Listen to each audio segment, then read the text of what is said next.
My name is Harper Ellis, and when my mother-in-law mocked me for changing diapers, I turned her scorn into a waitlist of 500 families begging for spots at my premium daycare. She called me just a babysitter, a nobody in her wealthy Charlotte, North Carolina circle. 1 year later, she stood in line, waiting to tour the facility I'd built from scratch, the one she couldn't afford for her own grandkids. It started at a tense Sunday brunch at my mother-in-law's sprawling estate in Myers Park, Charlotte. I was 32, married to her son, Liam, a real estate agent who adored his mother's approval. Elaine Ellis, my mother-in-law, was a retired interior designer with a sharp tongue and a knack for making me feel small.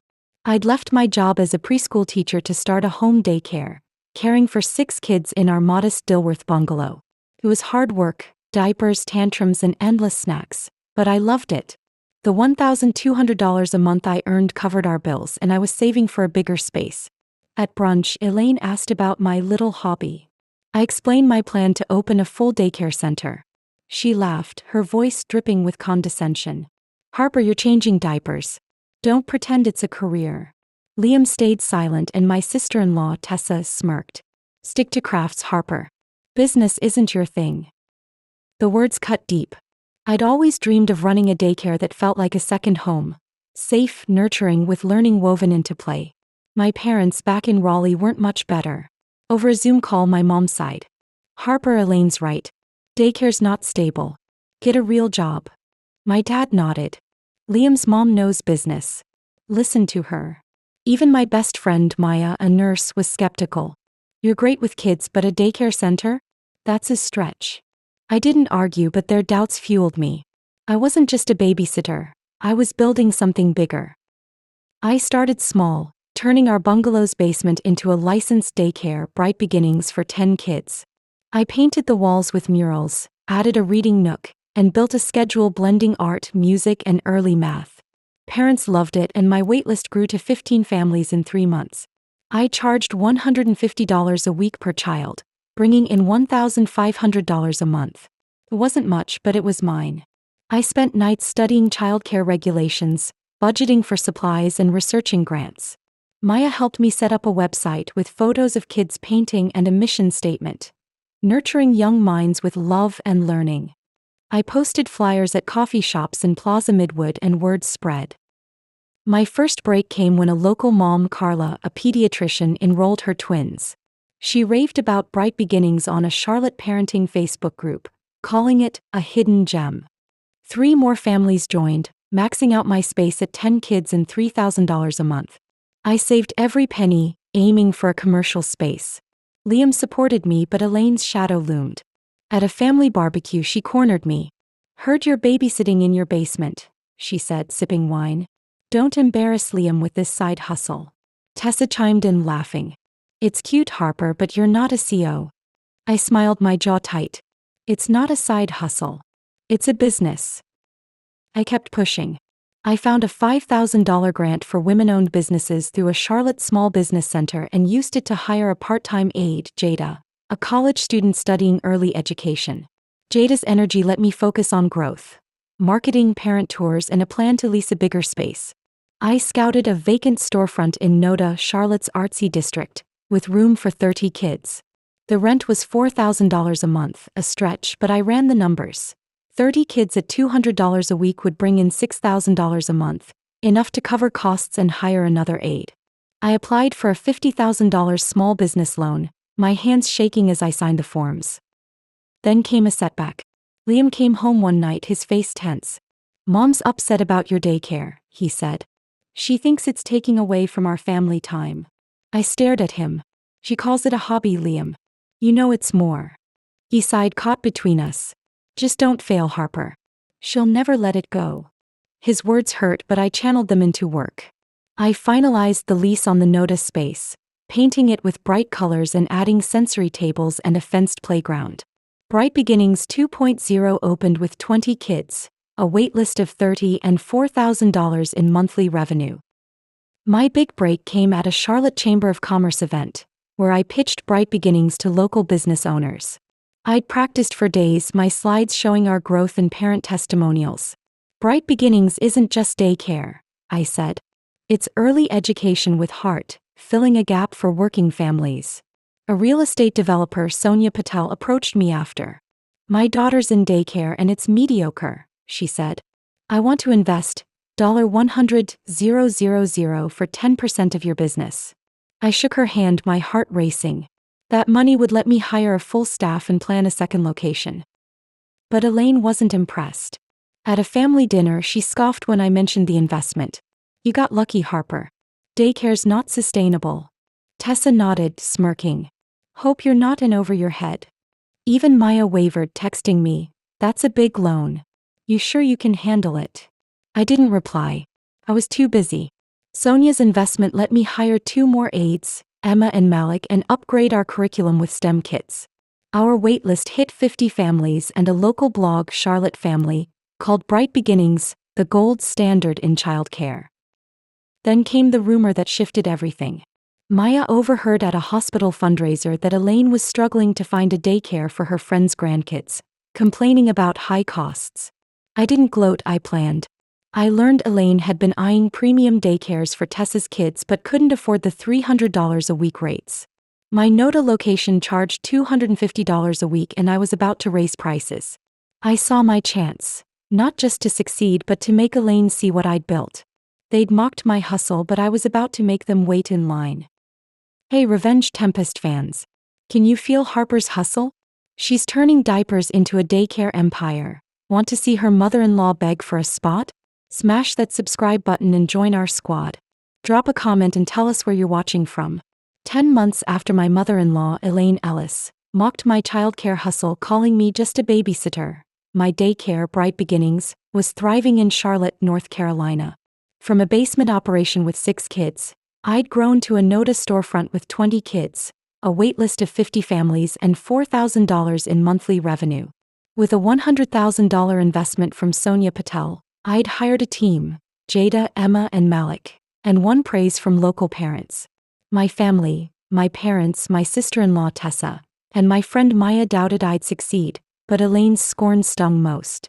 Now, with rumors of her struggling to afford premium daycare, I was planning a second location to make her eat her words. Bright Beginnings was a hit. Our Instagram, managed by Maya, hit 5,000 followers, with photos of kids painting murals and parents raving about our STEM curriculum.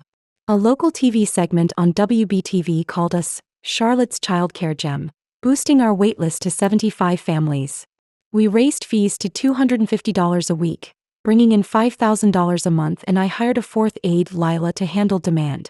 Parents loved our sensory tables and music classes, and Carla, the pediatrician mom, referred us to her colleagues, adding 5 more kids.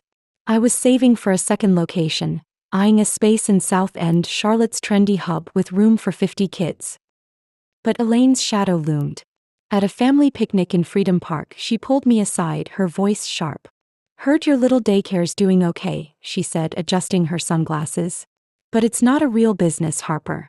Don't overextend. Tessa, her daughter, smirked. Stick to diapers, not dreams. Liam, my husband, stayed quiet, his loyalty split. I smiled, my voice calm. It's not just a daycare, Elaine. It's a movement. Their laughter followed me home, but I channeled it into work.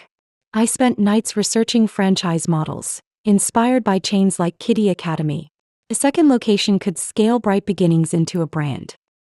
My next break came at a Charlotte Women's Business Summit, where I networked with local entrepreneurs. I met Priya Khan, a former daycare owner who'd sold her chain for $2 million. Over coffee at Amelie's in Noda, I shared my vision. A Bright Beginnings franchise with multiple locations, blending education and care. You've got the spark, Priya said. But you need systems, training, branding, operations. She offered to consult for $5,000 and I paid her with my grant money, learning how to standardize curriculum and train staff. Priya's advice helped me draft a franchise plan. 5 locations in 5 years, starting with South End. The South End space was a gamble, $6,000 a month in rent. But I ran the numbers. 50 kids at $300 a week would bring in $15,000 a month, covering costs and staff salaries. I secured a $150,000 loan, using my Noda location's revenue as collateral. Sonia, my investor, backed me with another $50,000 for equipment, sensory tables, iPads for learning apps, and a bigger playground. We opened Bright Beginnings South End with 30 kids, a waitlist of $109,000 in monthly revenue. Our Instagram hit 8,000 followers, and a feature in Charlotte magazine called us the future of childcare. I hired 2 more aides, Noah and Ava, and trained them with Priya's system. But Elaine's doubts didn't stop. I overheard through Maya, who'd heard it at a hospital event, that Elaine was telling her country club friends I was playing businesswoman and would crash soon. Tessa spread the same gossip, saying I was in over my head with loans. Even my parents piled on during a call. Harper, Elaine says your daycare's a risk, my mom said. Come back to teaching if it fails. I gripped my phone. It's not failing. It's growing. Liam, caught in the middle, tried to mediate. Mom's just worried, Harper, he said. She thinks you're moving too fast. I shook my head. She thinks I'm nothing. She'll see. The rumor about Elaine's daycare struggles grew louder. Maya learned Elaine had toured premium facilities for Tessa's kids but balked at $350 a week fees. Bright Beginnings was now charging $300 and our waitlist was climbing. I didn't gloat, I strategized. I invited local influencers to tour our Noda and South End locations, posting videos of our STEM labs and happy kids. Our waitlist hit 150 families and I started planning a 3rd location in Ballantyne. Then came a game changer. Sonia connected me with a venture capital firm, Horizon Ventures, looking to invest in childcare startups. I spent weeks building a pitch. 200 kids across 3 locations, $500,000 in annual revenue, and a franchise model ready to scale. If I landed their $250,000 investment, I could buy out a struggling local daycare, Elaine's top choice for her grandkids. As I prepared for the VC pitch, Maya texted, her tone urgent. Heard you're killing it. Need a marketing lead? I'm between shifts. I stared at the message. She'd called my dream a stretch and now she wanted in? I didn't reply. Tessa called next, her voice syrupy. Harper, your daycare's impressive. Need a manager? I'm looking for work. I kept it short. You laughed at my hustle, Tessa. I'm good. My focus was on the pitch, where I'd show Elaine and everyone else what my babysitting could do. They'd mocked me, but I was building a waitlist they'd beg to join. A year after my mother-in-law, Harper Ellis, called me just a babysitter, I stood in the lobby of Bright Beginnings' new South End location in Charlotte, North Carolina, watching parents tour our state-of-the-art facility.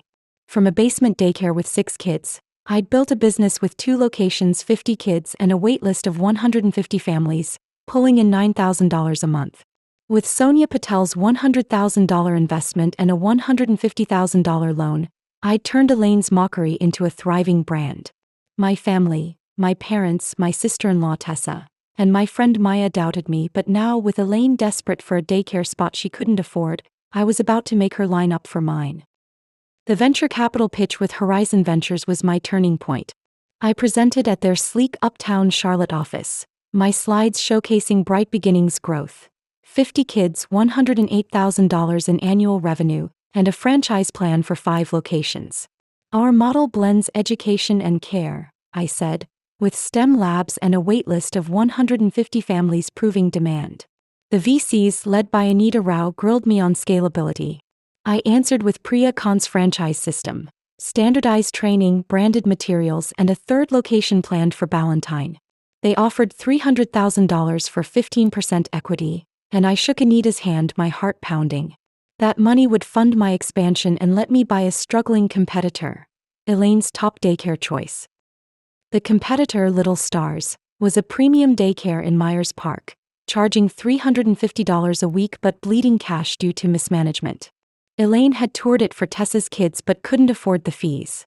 I offered $200,000 for Little Star's assets, its client list, equipment, and lease, using Horizon's funds. Their desperate owner accepted, and my team, Jada, Emma, Malik, Noah, and Ava, worked overtime to rebrand it as Bright Beginnings Myers Park. We kept 20 of their kids, added 20 from our waitlist, and raised fees to $325, bringing in $13,000 a month from that location alone. Our Instagram hit 12,000 followers, with parents posting about our game-changing curriculum. A feature on WBV called us Charlotte's Childcare Empire, and our total waitlist across 3 locations hit 300 families. Then came the moment I'd waited for. Elaine called, her voice tight. "Harper, I heard you bought Little Stars. Tessa's kids need a daycare. Can we tour?" I paused, savoring it. "We're at capacity, Elaine, but I'll add you to the waitlist." She sputtered, "Waitlist? I'm family." I kept my tone professional. "Business is business. Book a tour online." A week later, she and Tessa arrived at our Myers Park location, standing in line with 10 other parents. I led the tour, showing off our STEM lab, sensory rooms, and playground. Elaine's face was stiff, Tessa's eyes wide. "This is impressive," Elaine mumbled. I smiled. "It's not just babysitting, Elaine. It's bright beginnings." My family's reaction came at a Christmas party at Elaine's estate. My mom hugged me, tears in her eyes. "Harper, we're so proud." "We were wrong." My dad nodded. "We thought Elaine knew best." "You proved us wrong." Tessa approached, awkward. "Your daycare's amazing. Need a manager?" "I'm jobless." I shook my head. "You called it a hobby, Tessa." "I'm full." Maya, my friend, tried next, her voice shaky. "Your franchise is huge, Harper. Need a marketing lead?" My hours got cut. Kept it cool. "You said it was a stretch, Maya." "I've got this." Liam, my husband, beamed, finally free of his mother's shadow. "You did this, Harper," he said. "I'm all in." The victory lap was Bright Beginnings' first anniversary gala, held at Charlotte's Mint Museum. Parents, staff, and local media filled the room, toasting our 3 locations and 120 kids. Our waitlist had hit 500 families, and revenue was $300,000 annually. I took the stage, my voice steady. "I started Bright Beginnings in my basement with 6 kids and a dream," I said. "Now we're a franchise changing lives." The crowd cheered, and I caught Elaine's eye in the back, her expression a mix of awe and regret. She'd enrolled Tessa's kids, number 487 on the waitlist, paying full price. After the gala, Sonia Patel raised a glass. "You didn't just build a daycare, Harper. You built a legacy." Priya Khan, my consultant, nodded. "You're a franchise queen." I smiled, thinking of Jada, my first hire, now managing Noda, and Carla, the pediatrician who'd believed in me early. They saw my vision when Elaine didn't. Tessa texted later, begging for a job. "You're doing so well, Harper. Please." I didn't reply. Elaine sent a note, her tone softer. "I underestimated you. Can we talk?" I responded politely, "Busy running a franchise. Let's schedule." A year later, I stood in Bright Beginnings' new Ballantine location, overseeing 200 kids across 4 sites. Revenue hit $1 million, and we were planning a 5th location in Raleigh. I'd paid off my loans and bought a new home with Liam, a modern house in South Park free of Elaine's influence. Elaine's friends now begged for spots, and Tessa worked retail, unable to afford our fees. My parents called weekly, eager to visit, but I kept it short. Busy growing, I'd say. Success wasn't about making Elaine line up, though watching her wait felt good. It was about proving Sonia, Priya, and Carla right, the women who backed me when I was just a babysitter. When Elaine mocked my hustle, I didn't argue. I built. And when she stood in my line, I wasn't just winning. I was rewriting the story she thought she'd control. Hey, Revenge Tempest fans. Did Harper's Daycare empire give you chills? We're all about fierce women and epic triumphs here, so smash that subscribe button to join our squad. Drop a comment and tell us where you're watching from.